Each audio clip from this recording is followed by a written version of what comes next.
പിതാവിന്റെയും പുത്രന്റെയും പരിശുദ്ധാത്മാവിന്റെ നാമത്തിൽ ആമേൻ. വിശുദ്ധ മത്തായി എഴുതിയ സുവിശേഷം 9-ാം അധ്യായം 27 മുതൽ 31 വരെയുള്ള തിരുവചനങ്ങൾ.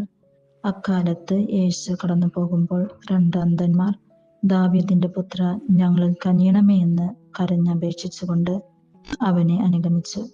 അവൻ ഭവനത്തിലെത്തിയപ്പോൾ ആ അന്ധന്മാർ അവന്റെ സമീപം ചെന്നു. യേശു അവരോട് ചോദിച്ചു, എനിക്കിത് ചെയ്യാൻ കഴിയുമെന്ന് നിങ്ങൾ വിശ്വസിക്കുന്നുവോ? ഓ കർത്താവേ എന്ന് അവർ മറുപടി പറഞ്ഞു. നിങ്ങളുടെ വിശ്വാസം പോലെ നിങ്ങൾക്ക് ഭവിക്കട്ടെ എന്ന് പറഞ്ഞുകൊണ്ട് അവൻ അവരുടെ കണ്ണുകളിൽ സ്പർശിച്ചു.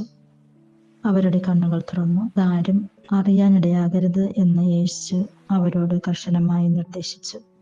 എന്നാൽ അവർ പോയി അവന്റെ കീർത്തി നാടെങ്ങും പരത്തി.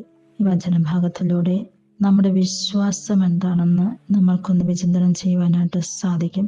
അന്ധന്മാർ യേശുവിനോട് കേണപേക്ഷിക്കുകയാണ് അവരെ സൗഖ്യപ്പെടുത്തുവാനായിട്ട്.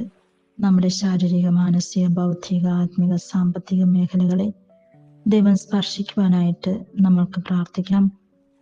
നമ്മുടെ വിശ്വാസം അനുസരിച്ച് ദൈവം നമ്മളിൽ പ്രവർത്തിക്കും. അങ്ങനെ ദൈവത്തിന്റെ പ്രവർത്തനങ്ങൾ നമ്മുടെ ജീവിതത്തിൽ ഉണ്ടാകുമ്പോൾ വയ്ക്കാതെ മറ്റുള്ളവരോടും ഷെയർ ചെയ്തുകൊണ്ട് യേശുവിലുള്ള വിശ്വാസം മറ്റുള്ളവർക്കും ഉണ്ടാകുന്നതിനും അങ്ങനെ അനേകം പേർക്ക് സ്വർഗം ലഭിക്കുന്നതിനും വേണ്ടി നമുക്ക് പരിശ്രമിക്കാം.